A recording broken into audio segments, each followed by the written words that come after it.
Olá, tudo bem? Grande prazer estar com você de novo aqui no Eu e Você, programa que a gente tem a satisfação de levar as pessoas sobre pessoas, né? A gente recebe convidados aqui, convidados com histórias, com diversidades, com assuntos interessantes, que o Eu e Você vai explorando isso sempre de uma forma muito interessante. Uma das questões que hoje é muito preponderante na vida humana, como é o contato que você tem com o sagrado, com o lado espiritual? Você trabalha o seu lado espiritual? Você alimenta o seu espírito? Com o que você alimenta o seu espírito? Você estuda a respeito disso? Você está preocupado com isso? Isso é importante na sua vida? Ou você está vivendo no automático, você está mais ou menos vivendo burocraticamente e acaba deixando essa questão espiritual de lado?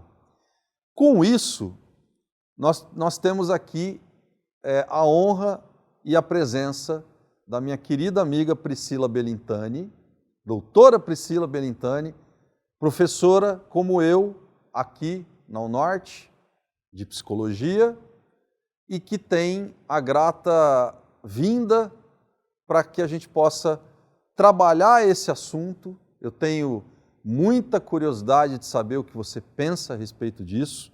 Você tem uma vasta experiência em estudos relacionados à espiritualidade, ao espírito em si, à questão da doutrina espírita. A gente vai falar um pouquinho sobre a humanidade, o ser humano, as relações humanas, e aonde entra a questão da espiritualidade aí.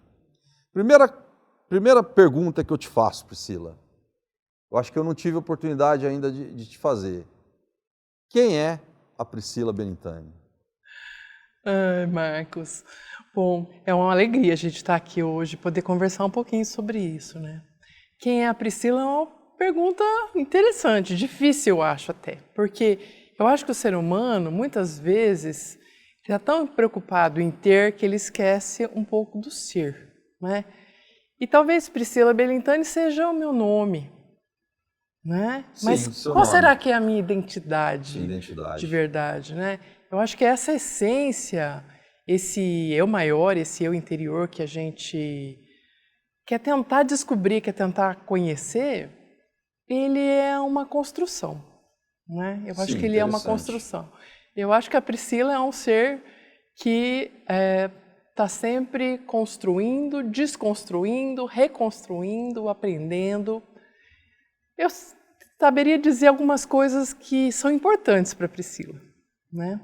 A Priscila é uma pessoa que foi buscando um caminho de um jeito talvez não muito convencional. Por quê? Né? O pessoal, não sei, meus alunos sabem, né? Que eu passei por várias profissões, né? Eu fiz coisas diferentes. Eu comecei fazendo curso de agronomia, fui ser pesquisadora, né, dessa área. Enquanto eu estava fazendo essa parte de mestrado, doutorado, eu conheci a biologia, que eu me encantei, né? E tudo isso foi abrindo, eu acho que uma conexão maior com a vida, né? E com os seres, Em os vários seres lados vivos. da vida, né? Em vários lados da vida. Eu acho que eu comecei, né, talvez pelo mineral, vegetal, acho que eu fui evoluindo assim, né, nesse sentido evolutivo, né, darwiniano.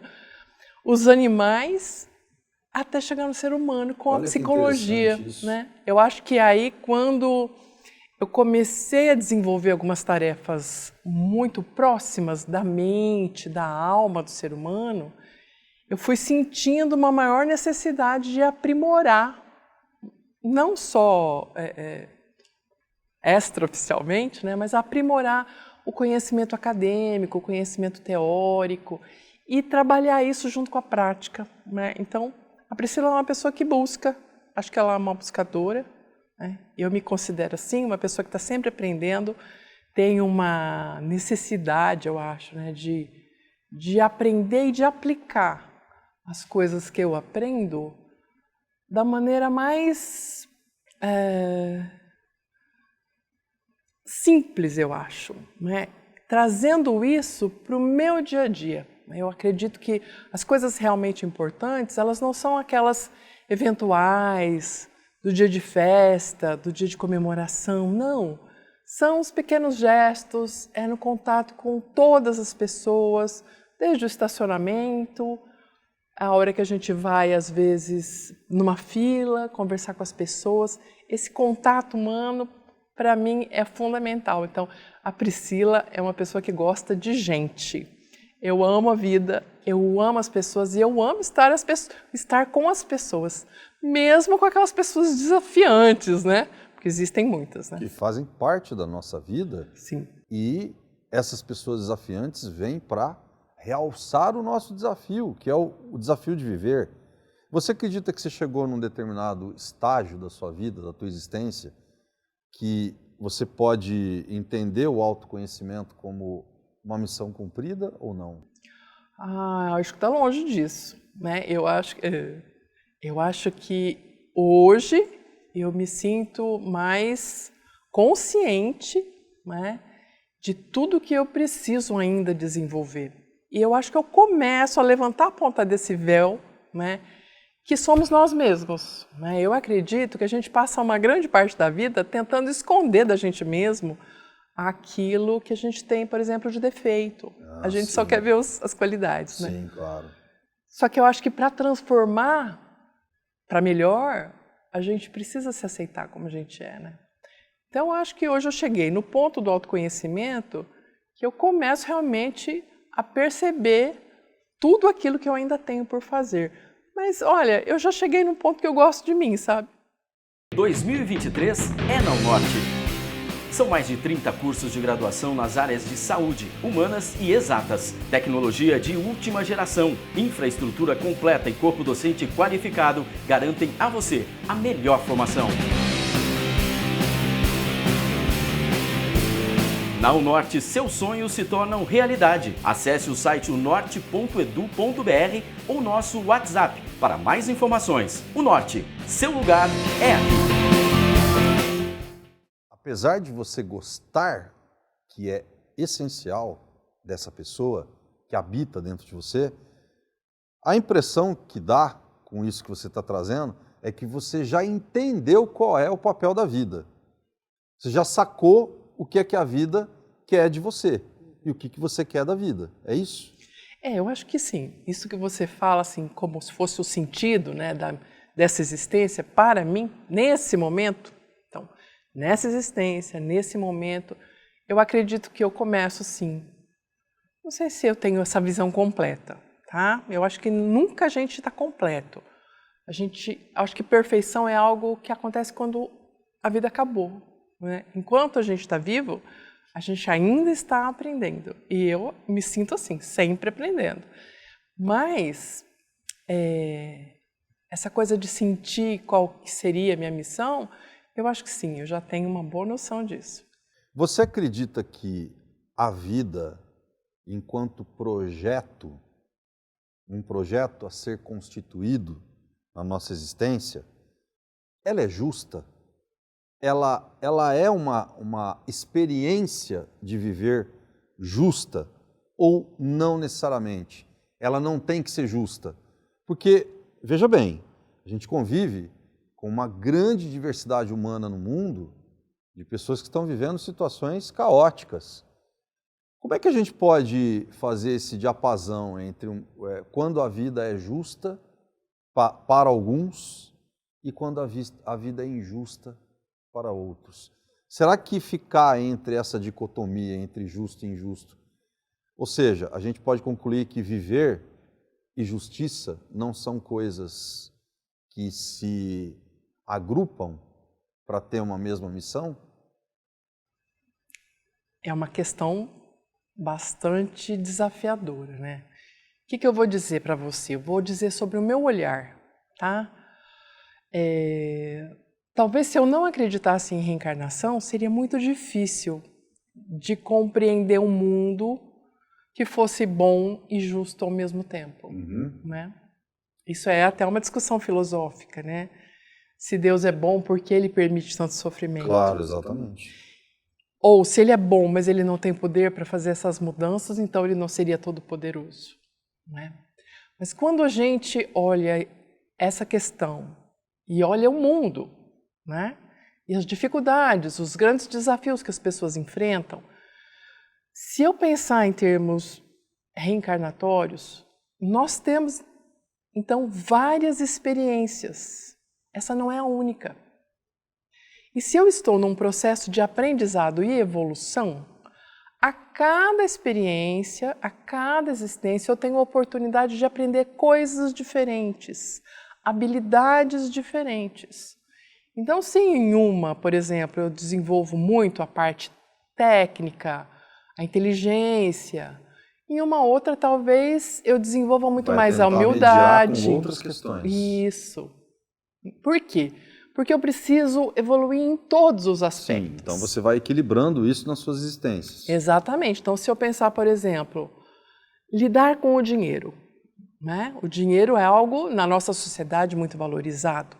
Mas saber usar sabiamente o dinheiro é um desafio. É outra coisa, é um desafio, né? Tem várias pessoas, assim, que às vezes a gente ouve falar, que ganham uma fortuna e perdem essa fortuna. Isso explica, só vou fazer aqui uma parte do que você está falando, que é uma discussão sensacional essa. Isso explica o fato de todo esse contingente de pessoas diversas que há no mundo, pessoas que não têm o que comer, pessoas que têm um banquete diante da mesa, quer dizer, um contraste considerável, cada uma está no seu processo de evolução, mesmo aquele que está vivendo na miséria. Sim, mesmo esse que está vivendo na miséria. Ele tem um aprendizado ali, né, naquela situação super difícil que ele está vivendo. Então, ele tem que usar os recursos de inteligência.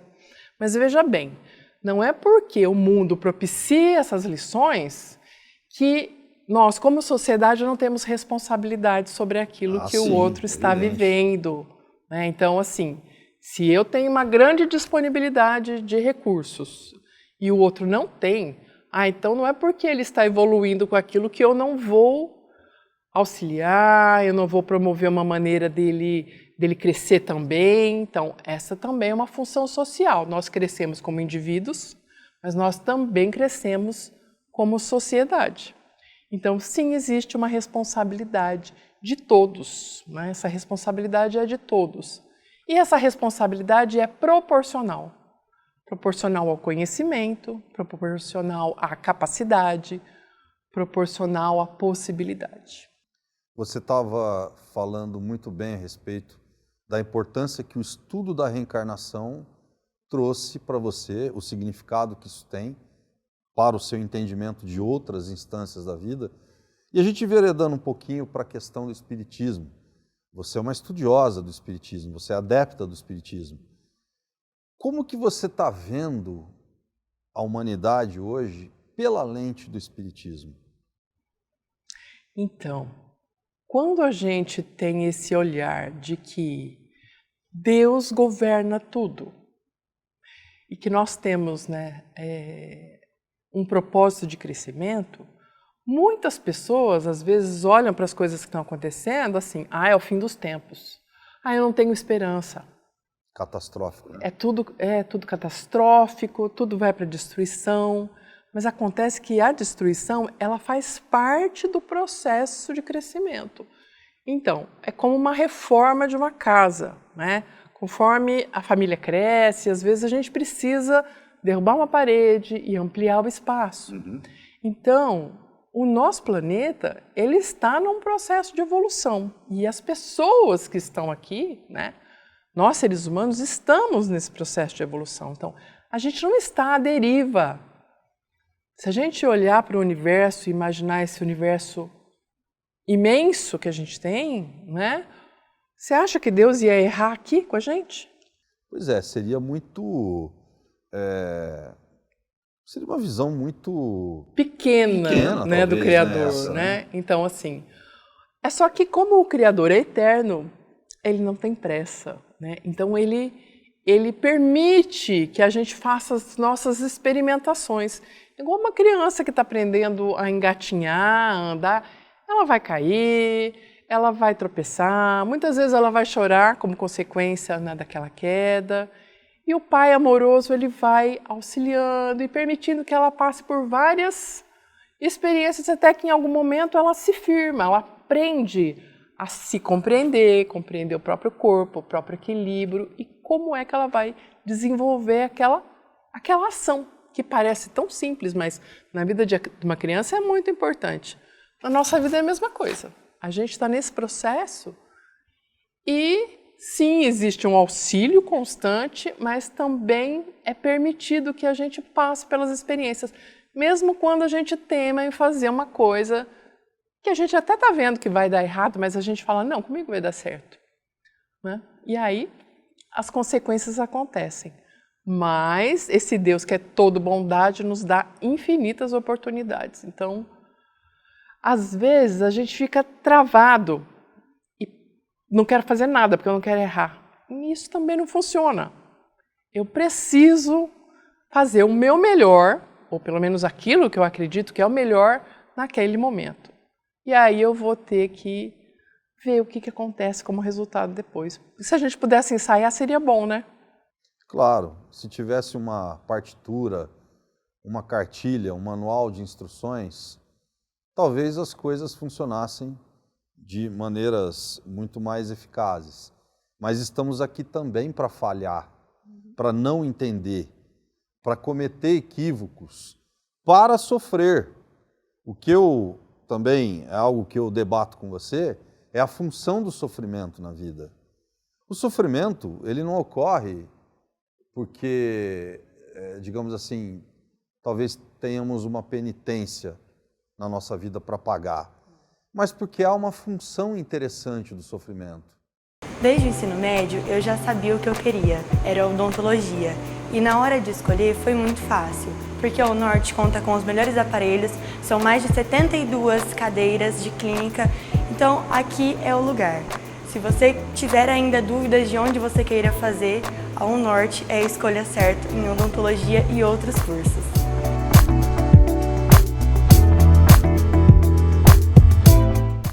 O sofrimento serve para o quê, na sua visão?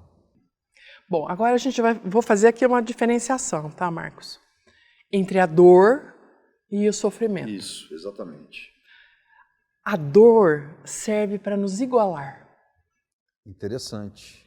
Porque assim, uma mãe que perdeu um filho num acidente, ela pode ser muçulmana, judia, católica, protestante, espírita, umbandista, enfim, de qualquer religião, de qualquer raça, de qualquer lugar do mundo. A dor nos iguala. Toda mãe vai sofrer, toda mãe vai ter aquela dor da perda, da saudade. Mas o sofrimento é outra coisa. O sofrimento é aquilo que a gente faz com a nossa dor. Exatamente. Então, assim, o sofrimento, ele pode ser evitado por nós, a dor não. A dor faz parte do mundo. Uma doença complicada, uma situação calamitosa, onde ocorrem várias mortes, várias perdas. Isso traz dor para as pessoas. Não tem como evitar. O nosso mundo ainda está assim. Ambas andam juntas, dor e sofrimento, ou independente O disso? sofrimento ele pode não existir. Não é? À medida que eu entendo que a dor faz parte da vivência.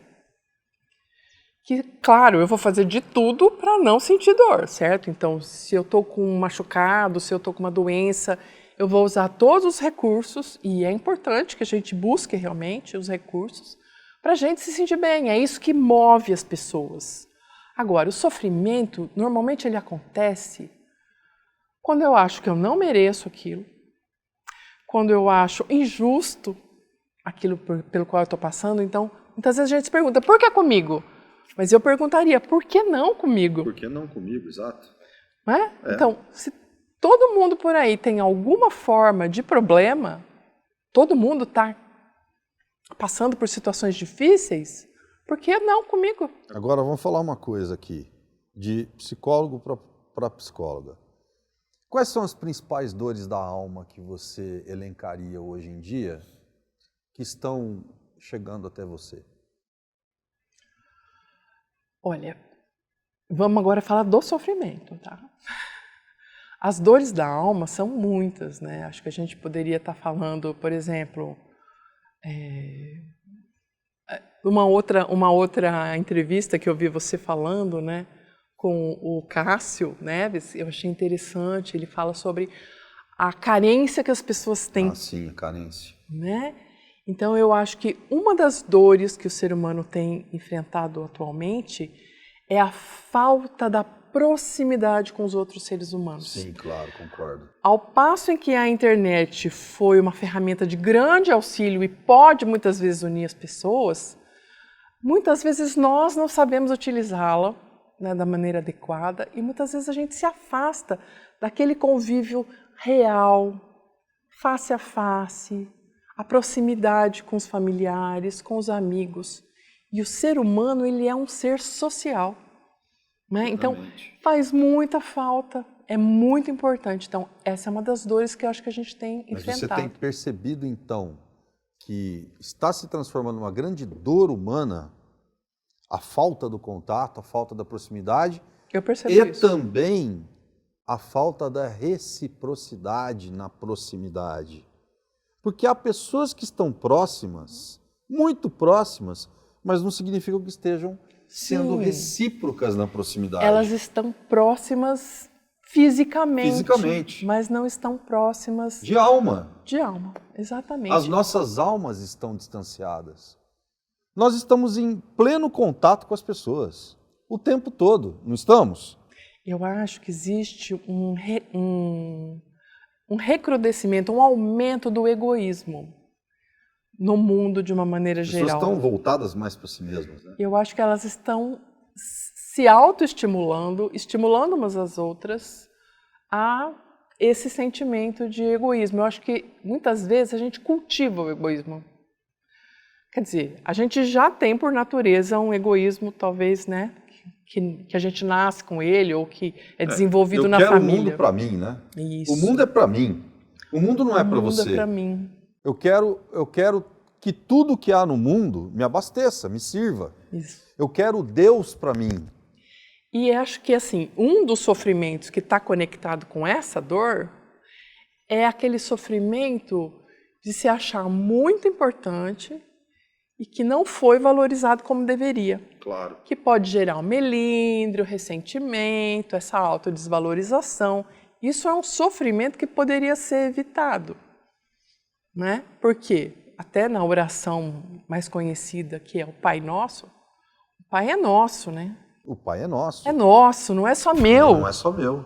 Não é? Então, quando eu peço, será que eu peço só para mim? Mas muitas vezes... Ou será que eu peço para todos? As disposições religiosas hoje estão muito egoístas. Uhum. As disposições materiais estão egoístas. As disposições sentimentais estão egoístas. Isso que você está falando é precioso aqui para a gente analisar continuadamente. Veja bem, eu quero agora fazer aqui um bate-bola com você. Vou te trazer perguntas rápidas, vou te trazer palavras aqui e eu quero saber o que isso significa para você. Vida. Amor. Amor. Vida. Interessante essa relação. Por que eu acho que é impossível a gente ter uma vida plena de significado sem cultivar o amor? Interessante essa relação vida-amor. E eu acho que é impossível a gente desenvolver o amor se a gente não se conecta com a vida, não só a nossa vida, porque, na minha opinião, né, eu acredito assim que a gente vive dentro de um sistema. E a gente tem que considerar o sistema onde a gente vive. Tem o sistema micro, que seria nós com o nosso corpo, nós com a nossa família, e tem o sistema macro, nós com a nossa comunidade, no trabalho ou na nossa cidade. Então, essa interação que a gente tem com a vida e com as pessoas, isso vai transformando um sentimento que ainda está muito pequeno, que é um gostar, que é um estimar para aquilo que eu chamo realmente de amor, né? Que Interessante. o amor é querer o bem do outro, né? Legal. Vamos andar, vamos continuar aqui. Já que a gente falou de vida, morte, Passagem. uma passagem.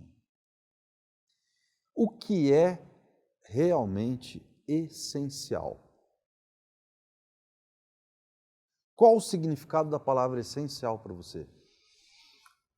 Essencial. Nossa, acho que eu nunca pensei sobre isso. O essencial é o simples. Olha que lindo isso, simples. É o simples, porque eu acho que a gente complica muito. Eu acho que a gente fica buscando coisas, procurando receitas, uma fórmula mágica, né? E eu acho que o simples contém aquilo que é o essencial. Talvez cada um de nós já saibamos aquilo que a gente mais precisa. É só que a gente não quer fazer isso que é simples. Porque não é porque é simples que é fácil. A gente é complicado, A né? gente gosta de complicar. De complicar. Ah, eu acho que sim. Um lugar aonde você ainda quer estar e não esteve até hoje, mas quer estar.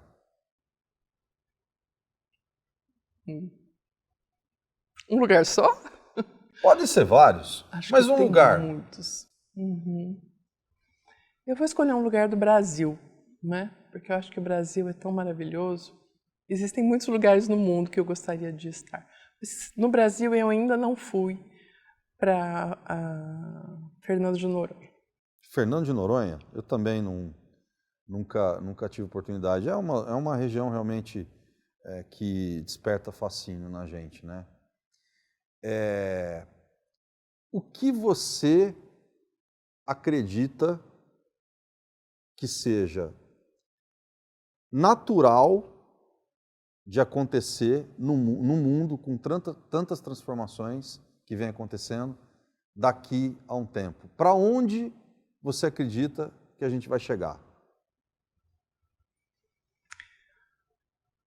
A gente vai chegar num final feliz. Mas tem um problema, né? A velocidade que isso acontece. Eu acho que a velocidade depende completamente de todos nós, não só de alguns de nós, né? Então eu acredito realmente que as pessoas, os seres, né, nós todos estamos em evolução. A gente pode dizer assim, não, mas no meu tempo é que era bom. Quando eu puxava água do poço, claro. Quando eu passava ferro, né, com aquelas máquinas que só o ferro pesava 3 quilos. Quando a gente não tinha vacina, quando a gente não... Né? Então, assim, se eu for retroceder historicamente, acho que nunca a gente esteve tão bem como hoje. Perfeito. Em termos de ciência, em termos de justiça. A aplicação da justiça está longe ainda de ser perfeita, mas nós saímos, né, daquela barbárie e tudo. Então, sim, eu acredito que a humanidade está caminhando para um lugar melhor. Perfeito. Só que eu gostaria que todos nós pudéssemos nos unir um pouco mais para que isso pudesse ser acelerado. Enquanto a gente recalcitra, enquanto a gente teima nesse egoísmo, a tendência é isso se prolongar. Indefinidamente, né? Porque a gente não... Priscila, eu quero agradecer imensamente a tua presença aqui. Você ilumina esse programa, esse encontro nosso, com toda essa sapiência sua. Obrigado por você estar aqui, que você possa ter aí uma grande jornada daqui para frente. Obrigada, e a gente se vê Marcos. mais para frente. Com certeza. Valeu. Muito obrigada. A gente se vê então no próximo Eu e Você, aqui na TV Rio Preto. Até mais.